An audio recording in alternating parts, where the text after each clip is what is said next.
I've just been watching a great video by Thomas Sheridan. He ends with something that I think he and I both would probably agree on, that if you don't, or if anybody out there doesn't believe that there's a sinister agenda by this stage, they deserve whatever they get. Well, I said that on the 9th of February this year, didn't I, when we got back 35 Fine Gael TDs rather than 5. At that point, I said, I'm on my own now here. I'm looking after my parents, I'm looking after myself, and everybody else can kiss my hairy brown eye. And that has been my position since then.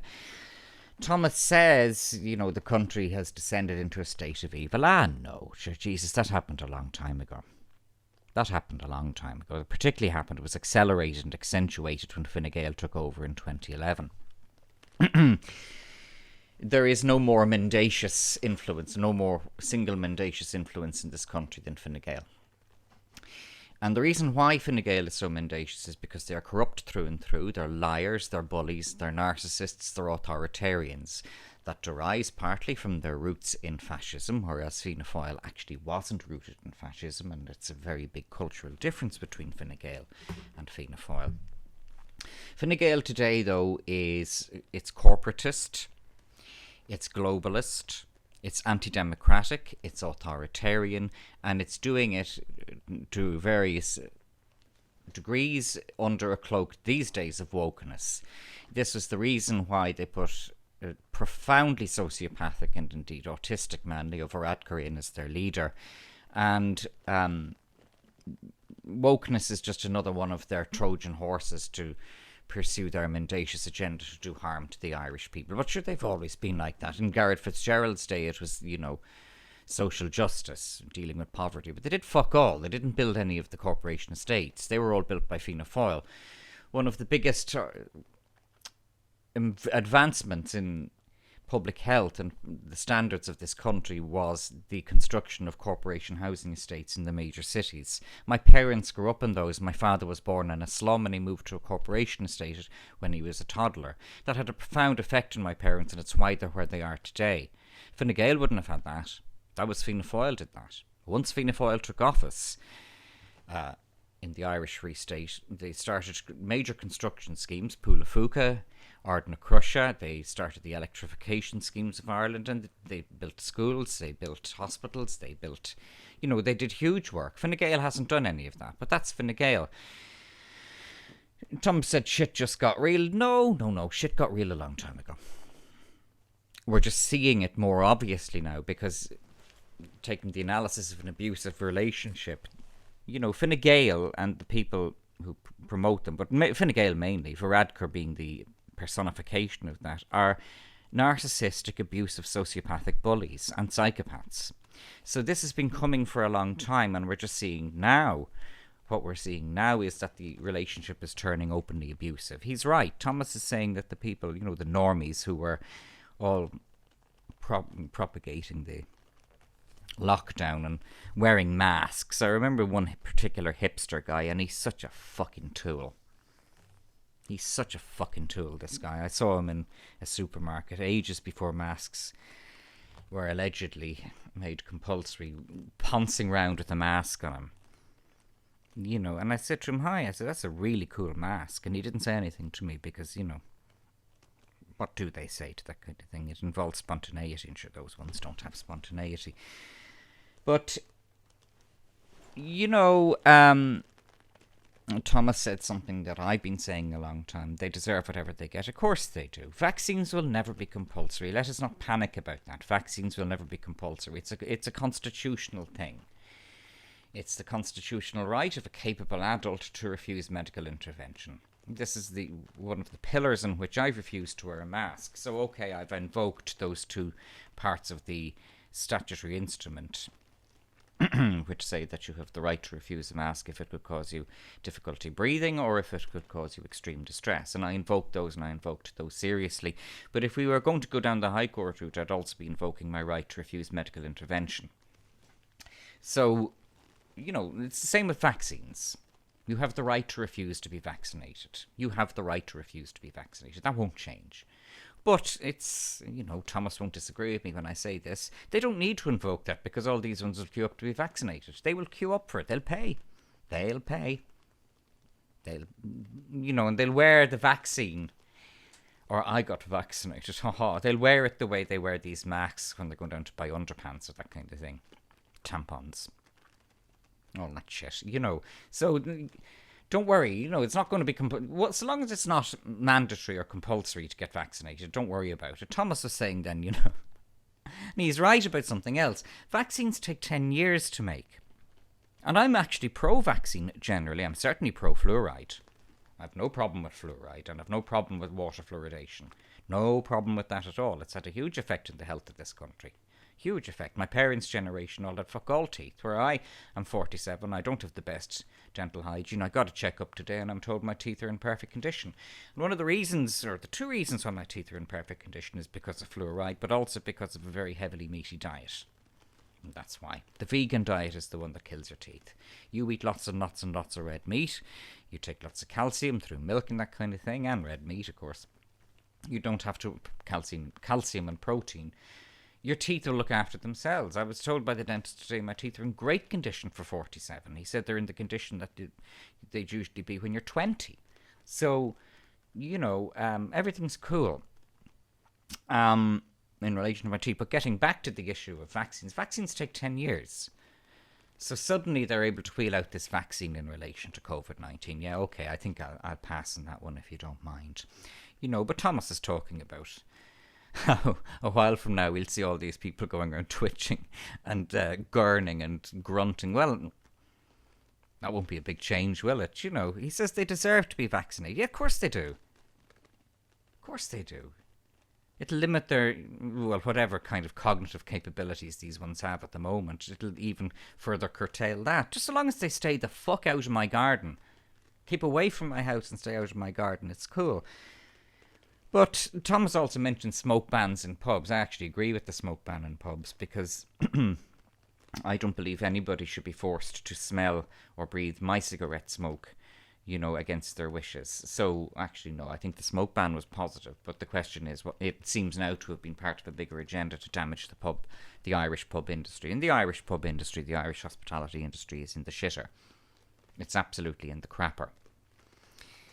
But there is a bigger picture here, and the bigger picture pervades the whole thing. The bigger picture is our mainstream media. Because Martin Feely, who got sacked for daring to question the narrative, described, and he's quoted as saying, that these experts speak ex cathedra. In other words, they're not challenged. They give these speeches on TV, and the journalists, or what passes for journalists, line up and just let them say whatever they want to. Nobody questions them, nobody challenges them. So that's where the weakness is. That's what we need to address, and we are addressing it. And so far, the Irish Alternative Conservative lobby with our media has done a stellar job. Don't expect the Irish Times or RTE to acknowledge that, but the fact that John Williams wasted all that money on those stupid goddamn ads, that shows that their cage is rattled. The fact that the Irish Times had that vile article about 3 or 4 weeks ago in a Saturday edition about the Irish far right, all that they did was give us an identity, those fucking idiots. Now hey guys, I'm an anti-masker. What they did was they created a solidified and credible identity for us. We didn't have that before then. I just say to people, I'm an anti-masker. Oh, okay, right, yeah. Where previously, you'd get into arguments, or I wouldn't describe it as arguments. I would be verbally abused by these beings who would come up to me at the ice cream counter in the supermarket. Well, you're not wearing a mask. And that doesn't happen anymore. And the mask thing really was, and we all analysed it at the start, it wasn't about health.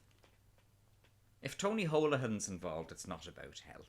What it was about was a shit test to see who they could test, who they could goad into doing this, who they could trick into doing this. Well, as you all know, they didn't do it to me.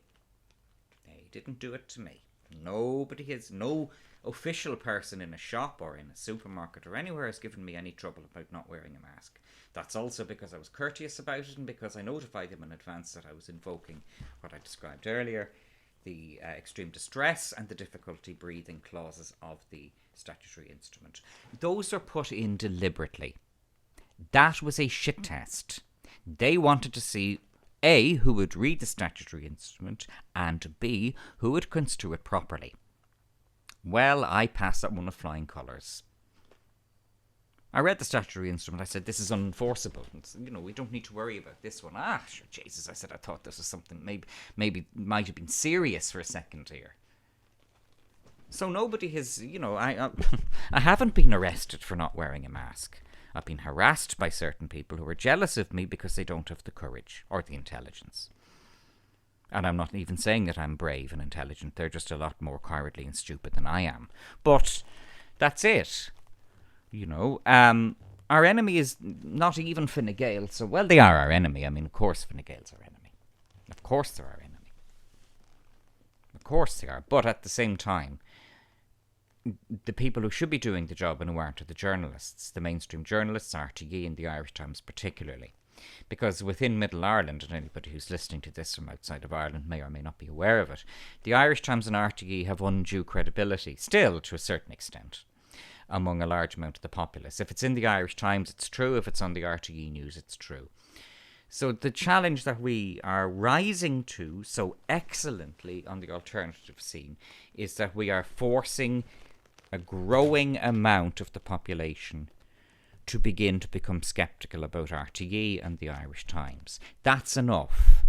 We've done a great job, and we've done it as anarchists precisely because all of us out here, and I'm only a newcomer to this, I'm only a minnow in that particular pond. But the bigger fish like, say, Dave Cullen or Thomas or Rowan Croft, they've been at it for years. We all set our own agenda. There's no people talk, we have to be united. No, what our power is the fact that we're not united. We're all paddling our own canoes here. But what has happened has been that all of a sudden, once the tide of COVID-19 hit us, we all started rowing in the same direction. So it's that anarchy of the Irish alternative conservative media that gives us our power. I'm not being financed. I'm not looking for money. Some of them are. I appreciate that. I'm not. I don't want money. I wouldn't accept it, because when you take money from people, then you're beholden to them. I don't want people's money. It's okay. We all set our own agenda. We don't have a unified editorial command, and that's why we're doing what we're doing. That's why we're doing what we're doing.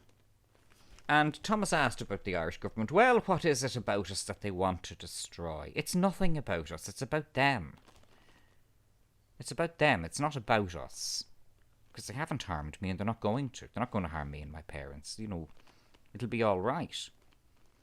It's like when you meet those stray dogs that wander into your garden to try and have a shite, and the dogs see that there's no fear in you, they know it, and they go away. It's the same with these ones. It gets us back to The Mist. The Mist was about fear and was a Jungian film. The Birds was the same. Alfred Hitchcock's superb film. Superb film, The Birds, was the same. The other two major films that I've seen recently of that occultish nature would be The Wicker Man. The Wicker Man is somewhat different. The Wicker Man doesn't tie so closely into the COVID-19 narrative as either The Birds or indeed The Mist do. But what was very striking about The Wicker Man was that when... Here's the plot spoiler. Turn off now if you don't want to hear the plot spoiler in The Wicker Man. When they burnt the sergeant at the end of it, Lord Summerisle explained to him that you came here of your own free will, you were a fool and you tried to be a king.